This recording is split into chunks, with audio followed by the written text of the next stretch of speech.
दोपहर का वक्त था। डेविड, जिसने अपनी बीवी का खून कर दिया था, पुलिस ऑफिसर उसे अरेस्ट करके पुलिस स्टेशन ले जा रहा था। रास्ते में दोनों ने बातें की।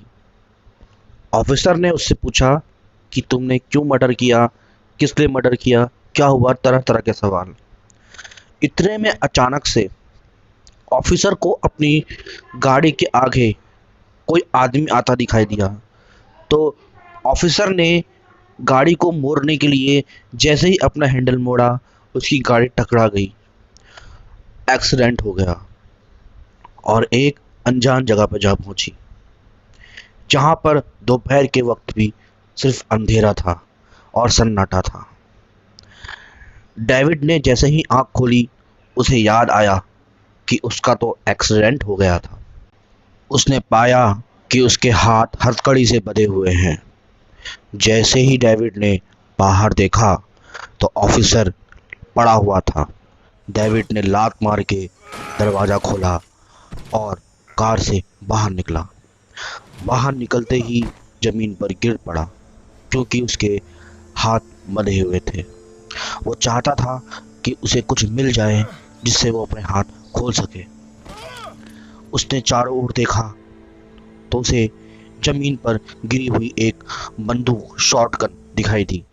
उसने बहुत प्रयत्न से उसे उठाया, लेकिन वो खाली थी, उसमें गोली नहीं थी। डेविड आगे बढ़ा तो उसे पिस्तौल की एक गोली भी मिली। इतने में उसके दिमाग में एक ख्याल आया कि चाबी तो ऑफिसर के पास होगी।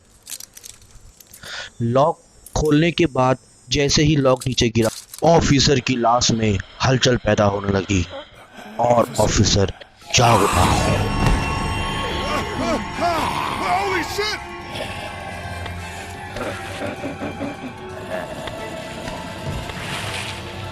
डेविड ने फटाफट से गन उठाई, उसमें गोली डाली और ऑफिसर के सर को उड़ा दिया।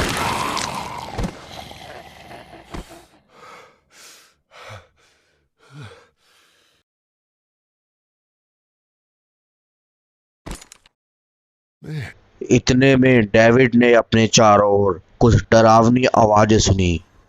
डेविड ने देखा कि वो ज़ॉम्बी लैंड में पहुंच चुका है। यहाँ बहुत ज़ॉम्बीज हैं। उसने भागने की कोशिश करी पर वो गिर गया। डेविड फिर उठा। उसने कहा, मुझे यहाँ से भागना ही होगा, इन से बचना ही होगा।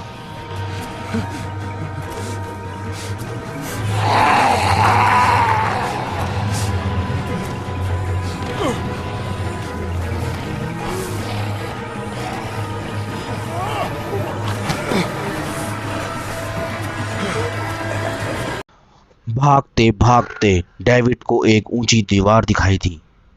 डेविड ने उस दीवार को पार कर लिया और दूसरी ओर जाकर कूद गया। इतने में ज़ॉम्बीज भी उसका पीछा करते करते दीवार पर पहुंचे और जोर जोर से हाथ पैर पटकने लगे। ज़ॉम्बीज को दीवार के दूसरी ओर जाने का रास्ता मालूम था। तो क्या डेविड इन ज़ॉम्बीज से बच पाएगा? क्या वो इन सभी ज़ॉम्बीज को अकेले मारेगा या कोई और उसकी मदद करेगा? ये सब जानने के लिए मेरे चैनल को सब्सक्राइब कीजिए और इसके पार्ट 2 आने का वेट कीजिए। और हाँ, शेयर करना ना भूलिए।